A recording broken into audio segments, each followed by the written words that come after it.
Tout le monde. Alors, je suis Élysia, thérapeute holistique, enseignante en spiritualité appliquée et Unifia, le but de la chaîne Élysia Unifia, ramener un peu de cohérence et d'unifier les perspectives en termes de méthode de guérison à travers mes expériences, de mes histoires et tout, toujours en lien avec la tête, le cœur et le corps. Aujourd'hui, on va parler de la guérison en profondeur. Ça prend du courage. J'avoue que c'est un petit peu décourageant quand on voit ce titre-là. En passant, je veux juste souligner, mon but n'est pas de vous décourager. Au contraire, c'est de vous encourager en termes d'avoir de la compassion pour vous, de vous accompagner en disant c'est normal que vous sentiez que, mon Dieu, c'est pas évident, et de relativiser tout ça. Donc, aujourd'hui, ce qu'on voit en premier, bien, c'est important d'y aller étape par étape. Que oui, il y a toujours une certaine ambivalence quand on entame un processus de guérison en profondeur. Il y a toujours une partie de nous qui veut, puis qui ne veut pas. OK? C'est normal. Je vais vous raconter un petit peu des anecdotes de ma propre histoire, évidemment. Et je vais aussi vous parler des guérisons instantanées, miraculeuses. Est-ce qu'on peut y croire? On va en parler un petit peu plus.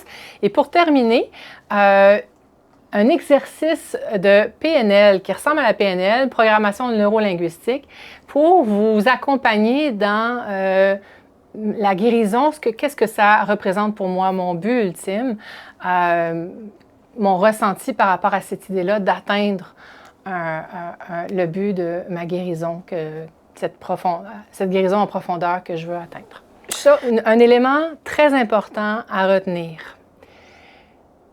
La guérison, tu sais, tout le monde là, arrive en thérapie, puis tout le monde voudrait arriver à ce que ça soit en claquant des doigts, instantané. « Oh, que j'aimerais ça, que du jour au lendemain, je sois guérie. » En fait, ce que vous ne savez pas, c'est que si c'était possible de vous amener à cet état-là instantanément, passer d'un état de dépression, de souffrance profonde au niveau énergétique dans votre corps à un état de légèreté, de joie absolue, de paix absolue, etc., votre corps ne le supporterait pas.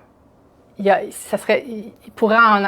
pourriez vous retrouver à l'hôpital avec ça ou peut-être même la mort. Les liens énergétiques entre les cellules, lorsqu'on est à un taux vibratoire, une fréquence vibratoire X et qu'on saute à Y dans un décalage trop important, c'est beaucoup trop pour le corps, c'est intolérable. Et pour vous permettre de comprendre ça en profondeur, vous savez les gens qui font de la plongée sous-marine. Okay? Donc, on va représenter l'état de souffrance, de dépression, de lourdeur dans le corps, comme une énorme pression qui est exercée sur notre corps. Okay? Une fréquence vibratoire qui est très dense et très basse. Donc, on se retrouve au fond de l'océan. On fait de la plongée sous-marine. Qu'est-ce qui arrive si tout d'un coup, instantanément, votre corps se retrouverait à la surface, au gros soleil, et que c'est super léger? Vous pourriez en mourir, littéralement. On sait physiologiquement, les gaz qui se dissolvent dans le sang, dans le corps, sous pression, au fond de l'océan, n'ont pas le temps d'être éliminés et il y a des bulles d'azote qui se forment dans les vaisseaux sanguins. Il peut y avoir un risque d'ACV ou même maladie de décompression. Je ne m'y connaissais pas trop, je suis allée vérifier, puis effectivement, ça s'appelle comme ça. Vous pouvez en tomber malade, finalement. Donc, comme la plongée sous-marine, quand vous voulez remonter à la surface, vous avez besoin des paliers de décompression, de dépressurisation pour arriver à la surface. Donc, pensez à ça. Chacune des étapes par lesquelles vous allez passer dans le processus sont importantes. Elles font partie d'un processus d'intégration parce qu'autrement, vous pourriez ne pas le tolérer. Ça serait beaucoup trop. Et en ce sens-là, j'ai envie de vous partager un peu l'expérience de quelqu'un qui souffre et qui est confronté trop rapidement à cet état de légèreté, de bien-être et tout. Je pense à un client très touchant qui me racontait comment, pour lui, les journées ensoleillées, c'était très éprouvant, qu'il préférait de loin les journées pluvieuses. Il racontait parce qu'au moins autour de moi, la météo ressemble à mon état à l'intérieur de moi. La différence n'est pas trop forte. Tandis que lorsque c'est ensoleillé, que je vois les gens souriants, lumineux, etc., ça me fait mal. Ça me fait mal parce que c'est l'écart que je ressens entre moi, comment je me sens à l'intérieur et à l'extérieur de moi. En début de carrière, j'ai travaillé avec la protection de la jeunesse, la DPJ. Et vous savez, les enfants qui viennent d'un milieu où est-ce qu'ils ont été négligés, maltraités, donc qui ont vraiment manqué d'amour et qui sont déplacés dans des familles d'accueil, les parents d'accueil, bien intentionnés, ils veulent donc donner de l'amour à ces enfants-là. À éviter. Évidemment, on se dit, ben là, pauvres enfants, ils ont besoin d'amour, etc. Non, si vous leur donnez trop d'amour, trop rapidement, trop intensément, ça va faire l'effet inverse. Ça va les rebuter. Il y a passage à l'acte, problème d'opposition, ça leur fait mal. Et la fameuse technique dont je vous ai parlé cet automne, ICVLI, c'est un de mes coups de cœur. Dans cette méthode-là, il y a un des protocoles où est-ce qu'on accompagne les gens à ressentir dans leur état moi-bébé. Le thérapeute offre un espace d'amour et de bienveillance. On le sait, on le dit souvent aux thérapeutes, allez-y avec petite dose. Si vous donnez trop d'amour au client par rapport à ce qu'il est capable de supporter, de tolérer, ça va faire l'effet inverse. Donc, prenez ça en compte lorsque vous-même vous êtes dans le processus, puis que vous vous dites « Ah, j'aimerais ça, donc que ça soit instantané ». Non, c'est nécessaire d'y aller par petites doses. Ce que j'observe aussi beaucoup dans les processus de guérison pour les personnes, c'est que lorsque les choses évoluent, on va dire de façon métaphorique ou symbolique, quand il y a de la lumière plus intense, la lumière met en lumière les ondes d'ombre. Donc, quand on rentre dans une pièce qui était condamnée et qu'on met de la lumière dans cette pièce-là, tout d'un coup, on se met à voir ce qui n'allait pas, ce qui ne va pas. Des choses qu'on avait mis de côté auparavant. Okay? Donc, c'est normal aussi qu'il y a des moments où est-ce que, wow, ça fait du bien, il y a des moments d'intégration, de bien-être et tout. Mais, oups, tout d'un coup, il y a un point de bascule, puis là, ça met en lumière ce qui ne va pas, nos zones d'ombre. Donc, c'est normal. Maintenant, question d'ambivalence. Et là encore, je veux vous faire ressentir cette expérience-là, puis avoir un peu plus de compassion, que ce soit pour vous-même ou pour les autres. L'ambivalence, elle est nécessaire. C'est comme si on avance, on initie un mouvement d'évolution, mais on a aussi besoin de stabiliser. La respiration, c'est ça. On inspire du nouveau, on relâche et on expire l'ancien. Donc, les moments d'arrêt pour stabiliser sont nécessaires. Vous savez, c'est comme l'image de on aime nos vieilles pantoufles. Okay? Il y a quelque chose dans le connu, dans ce qu'on est habitué. Même si nos vieilles pantoufles ont des trous et tout, on les aime quand même. Mais on sait qu'au bout du compte, si on passe le cap, on va être beaucoup plus confortable dans les nouvelles pantoufles ou les nouveaux souliers. Même si au début, il y a un ajustement, il faut les faire à nos pieds. C'est une belle image, je trouve, pour vous rappeler de ça. Et pour vous illustrer aussi l'expérience concrète, j'ai une cliente, on avait fait un exercice en imagination active avec... elle avait un peu cet enjeu-là de « j'ai de la misère à croire que c'est possible de guérir ». Okay? Certaines personnes vont parler comme un mécanisme d'auto-sabotage. Moi, j'aime pas ces grands mots-là. Je pense pas qu'on veut consciemment s'auto-saboter. Je pense qu'il faut tenir compte de cette ambivalence-là. Je lui avais fait l'exercice, OK, en imaginaire, tu es en forêt et il y a 2 sentiers qui se présentent devant toi. Il y en a un qui représente croire à la guérison, espérer, vouloir que ça fonctionne. Décris-moi ce que tu vois, décris-moi ce que tu ressens. À quoi il ressemble ce sentier-là? Et là, évidemment, vous vous en doutez, elle décrit que c'est lumineux, que c'est léger, il y a des gazouillis d'oiseaux. Bref, il y a comme quelque chose de soulageant. Et l'autre sentier de j'y crois pas, j'ai pas envie, ça me fait peur de croire que c'est possible, je veux pas espérer.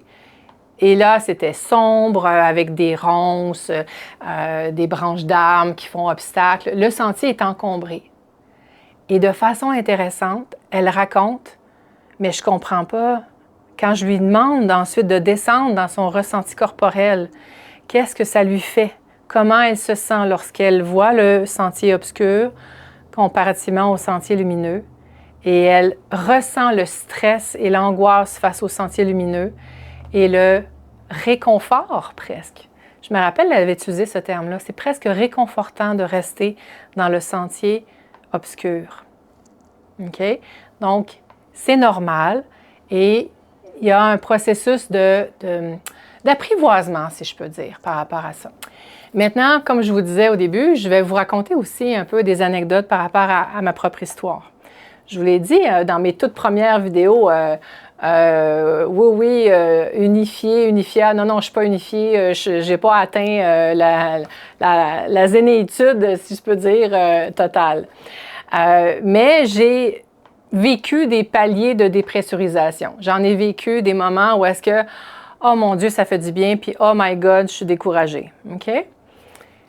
Il y a un moment, puis ce film-là, mon Dieu, pour moi, ça a été une révélation. Je vais vous mettre le lien en lien avec le film. Évidemment, il est en anglais. Le titre, c'est The Shack, ou en français, c'est Le Refuge. Et dans le film, c'est un homme qui rencontre Dieu, littéralement, mais Dieu se présente sous différents visages. Une femme noire, une femme indienne et un homme hindou, je pense, je ne me rappelle plus. Bref, dans l'histoire, c'était la notion du pardon, que Dieu nous aime tous, quoi qu'on ait fait. Je vous mens pas, là. Le moment où est-ce que, quand j'écoutais le film, là, puis c'est comme si j'ai pris la mesure de jusqu'à quel point l'univers, l'intelligence universelle, appelez-le comme vous voulez, le plus grand que soit, Dieu, nous aime vraiment, mais vraiment de façon inconditionnelle, qu'il n'y a absolument rien de moral de la part de Dieu. Les larmes, j'ai jamais pleuré aussi intensément que cette fois-là. En fait, non, c'est pas vrai, il y en a eu 2 autres fois, mais ça a été une grosse fois, cette fois-là. Puis je me dis, mais qu'est-ce que j'ai à pleurer de même? Mais qu'est-ce que c'est ça? Puis c'était comme, les valves étaient ouvertes, là. Les larmes, je pleurais, mais qu'est-ce que c'est ça? Puis j'avais demandé à ma thérapeute de l'époque qui m'accompagnait au niveau énergétique, puis elle me disait, c'est comme si tu as laissé entrer l'amour dans ton cœur. Puis ça fait mal. Puis ça m'a vraiment surpris ce moment-là. Fait que ça, c'était un des premiers moments que je fais comme, OK, c'est intense, là, ressentir ça, là, cette vague d'amour de, OK, j'y ai droit aussi, puis j'ai pas à me juger, à me critiquer constamment par rapport à ce qui devrait être correct ou pas correct. Donc, il y avait ce gros morceau-là que je venais d'intégrer.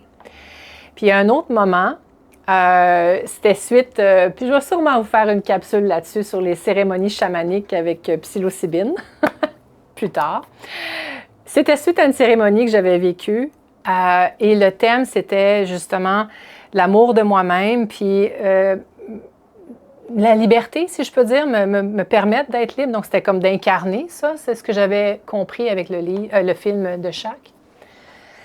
Et de façon bizarre, je pense qu'après quelques jours après, je me suis mis à avoir, désolée pour les cœurs sensibles, une diarrhée, là, mais ça a duré des semaines. Je pense que ça a duré 2 à 3 semaines. Puis, une chance que j'avais l'intime conviction, puis il y avait quelqu'un j'avais une voyante qui m'avait dit, tu vas avoir des malaises dans ton corps, et il n'y a rien de viral ou quoi que ce soit, c'est ton âme qui exige d'entrer plus profondément dans ton corps. Puis une chance que je me suis rappelée de ça parce que sinon j'aurais été inquiète, là. J'arrêtais pas, là, c'est comme ça se vidait. Puis ce que j'ai compris, c'est comme si tout ce que j'avais retenu en dedans de moi, physiquement, dans mon corps, à l'idée de... puis on s'entend au niveau des selles, c'est ça, hein, la retenue, de bien faire. Tout d'un coup, ça lâchait puis ça se nettoyait. Puis dans le corps, quand il y a quelque chose de bon qu'on intègre, ce qui vibre à une fréquence plus basse dans le corps ne le supporte pas et est expulsé, est libéré, tout simplement. Ça m'amène à la question des guérisons miraculeuses. Okay? Et à ce propos-là, il y a un livre qui m'a vraiment marqué. Bien, en fait, qui m'a été conseillé quand je vous ai parlé du TIFA, les soins énergétiques avec Geneviève Gagnon. C'est elle qui m'a référé ce livre-là. Ça a été écrit par Dr. Richard Moss, en anglais sûrement, Le papillon noir. Et il explique, il raconte sa propre expérience d'éveil instantané. Okay? Je vais vous lire des passages parce que tout est là. Il parle un peu, il dit c'est comme s'il s'était produit en moi un séisme, un tremblement de terre. Et que d'un seul coup, ça a changé toute sa structure, corps-esprit, pour toujours. Okay? Il raconte aussi comment nombre de personnes qui ont fait l'expérience de l'éveil sont sous différentes formes et beaucoup en ont été terrifiés. Et ils ont aussi essayé de le nier par la suite. C'est comme s'il y a un éveil de la conscience à des phases de transformation multidimensionnelles. Ça me fait penser que dans mon entourage, j'ai quelqu'un aussi qui a vécu cette expérience. Rapidement, c'était dans un cours de détente, relaxation, méditation, bien banal. Puis la personne lui avait mis un cristal au niveau du chakra couronne. Et là, comme un téléchargement, un download instantané, ça l'a ouvert, elle se mettait à voir tout, les couleurs, la fréquence vibratoire autour de elle. Ça a été un choc traumatique pour elle. C'était comme trop tout d'un coup. Exactement comme je vous disais avec la métaphore de plongée sous-marine, puis à la surface instantanément. Trop tout d'un coup, elle me racontait, elle dit, je pense, j'étais sûre qu'on allait m'enfermer à l'asile des fous, là, en psychiatrie. Là, c'était fou, c'était complètement disjoncté, cette expérience-là. Donc, je vous raconte aussi ce que Dr. Richard Moss mentionne. Je regardais autour de moi et tout semblait vibrer d'énergie. L'air lui-même s'était embrasé comme en feu. La lumière irradiait et mon corps réagissait comme un réacteur atomique qui se serait emballé. Je me sentais malade, comme si mon corps allait exploser. C'est ça que je vous disais, là. Je me suis mis à me dissoudre dans le monde qui m'entourait. Au bout de quelques mètres, je me suis assis dans l'herbe, je regardais autour de moi et j'ai senti comme si je pénétrais à l'intérieur des plantes. Comme si, là, il parlait aussi de rentrer dans les tiges, dans la sève, dans les cellules des plantes. Il y a comme une expérience très intense de son moi et le monde qui l'entoure n'étaient plus distincts. Ils se fondaient dans l'environnement. Et il y a l'expérience d'unité totale. C'est intense, là. Fait que quand on lit ça, on fait comme, une chance qu'on ne vit pas tous ça comme ça et une chance qu'on a des étapes et que ça nous permet d'intégrer finalement. Et pour ceux qui se demandent, OK, mais c'est-tu vrai ça, ou etc. Oui, je pense que c'est possible. Par contre, je pense qu'il faut aussi un espace d'intégration dans le quotidien. Que ce trop-là qui est vécu a besoin d'être digéré, métabolisé par le système pour le rendre digestible dans le quotidien. Maintenant, je vais vous faire un petit exercice. On va vous présenter une petite vidéo. Droit d'auteur, c'est pas moi, là, c'est sur Facebook, OK? Donc, ça ne m'appartient pas. Mais je la trouvais trop importante en termes de processus de guérison. Je vais vous inviter à la regarder, ça dure 1 minute, et observez comment vous vous sentez, comment ça se passe dans votre corps quand vous regardez cette minute-là. Les effets de wow et de régression apparente. Prenez le temps d'observer. Je vous reviens.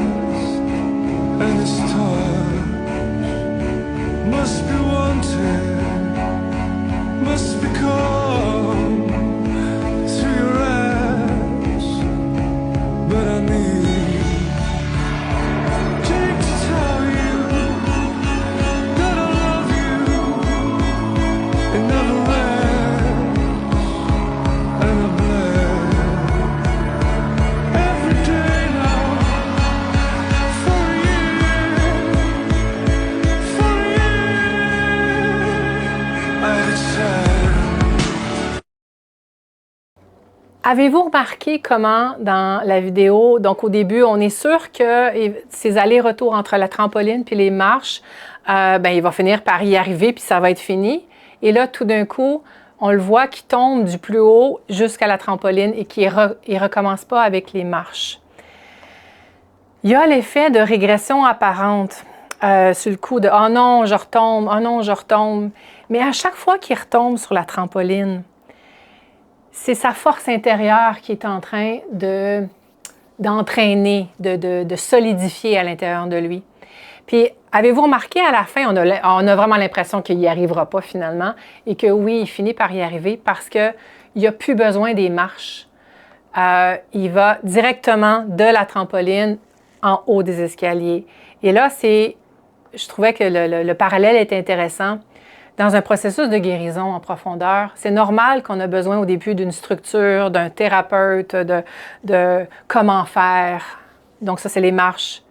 Mais à un moment donné, notre force intérieure, l'âme de qui on est profondément, notre essence, se rend compte qu'elle est capable d'elle-même. Puis c'est le saut de la trampoline en haut de l'escalier. Et je veux aussi vous ramener votre attention sur le fait que ces fameuses régressions apparentes, à chaque fois qu'on a l'impression de retomber, brièvement, je raconte cette anecdote qui est vraiment touchante. Une cliente, je l'accompagnais, elle avait un TAG, un trouble d'anxiété généralisée. Puis on peut imaginer quelqu'un qui est constamment anxieux avec plein de situations quotidiennes. Son corps est de même, hyper crispé, super tendu, continuellement. On progressait dans la thérapie, puis à un moment donné, elle était en arrêt de travail, et elle me dit « Mais ça va pas, là, je dors constamment, je suis fatiguée, je fais des nuits de 8 à 9 heures, je fais une sieste le matin, je fais une sieste l'après-midi, puis je redors encore la nuit. » Puis elle était comme complètement découragée avec l'impression qu'elle n'y arriverait pas. Puis là, je lui ai dit « Hey, ça fait quoi, 30, 40 ans là, que ton corps il est de même, là, avec l'impression qu'il faut qu'il lutte contre tout? C'est quoi 1 ou 2 mois de sommeil, cure du sommeil? Ça serait quoi lui donner ça? Qu'est-ce que tu en penses? » Elle a fait « Ouais, vu de même. » Fait que parfois, la fatigue, c'est plutôt un signe qu'on progresse et que le corps se sent enfin en sécurité pour se permettre de relâcher. Pensez-y. Puis il y a une autre image que j'aime beaucoup, vous allez la voir apparaître à l'écran. Souvent, les gens, quand ça progresse, ils ont plutôt l'impression de tourner en rond, comme une spirale. Non, je vous ai vendu le punch. Tourner en rond, comme de recommencer encore cette question de « je me sens au point de départ, au point zéro ». Attention, remarquez, là, vous voyez la fameuse spirale. Quand vous le regardez de côté, vous voyez que ce qui est en apparence en train de tourner en rond monte tranquillement vers le haut. Mais à chaque moment où est-ce que le cercle revisite un endroit en particulier, ce n'est que pour mieux l'intégrer.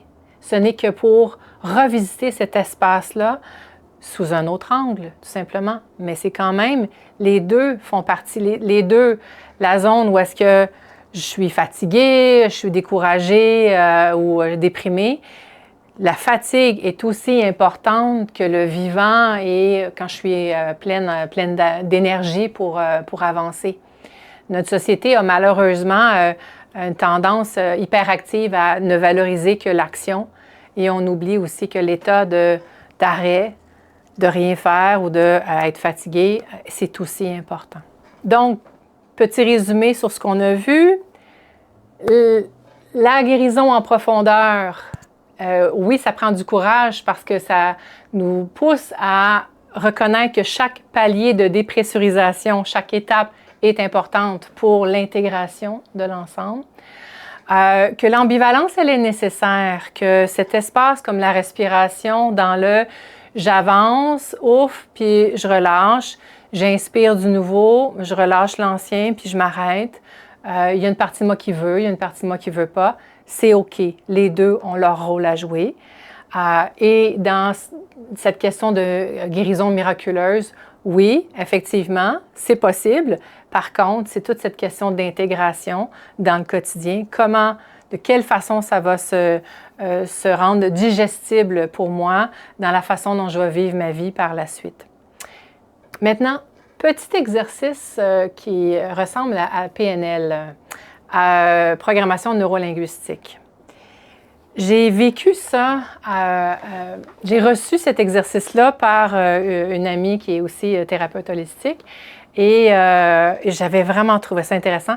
Je l'ai fait faire à une de mes clientes et c'est grâce à cet exercice-là qu'elle s'est rendue compte que atteindre un objectif de guérison trop rapidement, c'est pas nécessairement génial, que ça lui faisait peur aussi puis que c'était important de respecter ça.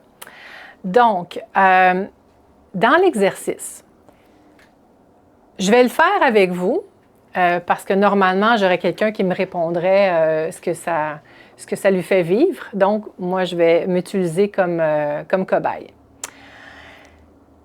Le but, c'est en premier de prendre conscience de c'est quoi au juste que je veux de nouveau dans ma vie. Je vais me prendre comme exemple. Dans une vidéo précédente, j'ai parlé du fait que je sentais que je manquais de temps, puis que je voulais avoir plus de temps dans ma vie. Donc, si je dis que mon but, puis à l'intérieur de vous, formulez aussi, accompagnez-moi, formulez quel serait pour vous un objectif que vous voulez atteindre dans votre vie, mais au niveau, en termes de guérison, okay, de ce que vous voulez de mieux dans votre expérience personnelle. Donc, si je pars du principe de « j'aimerais ça avoir plus de temps », tout simplement, puis de me déposer dans ces espaces-là. Ensuite, on va donner une couleur, une texture, une saveur à cette expérience qu'on veut atteindre.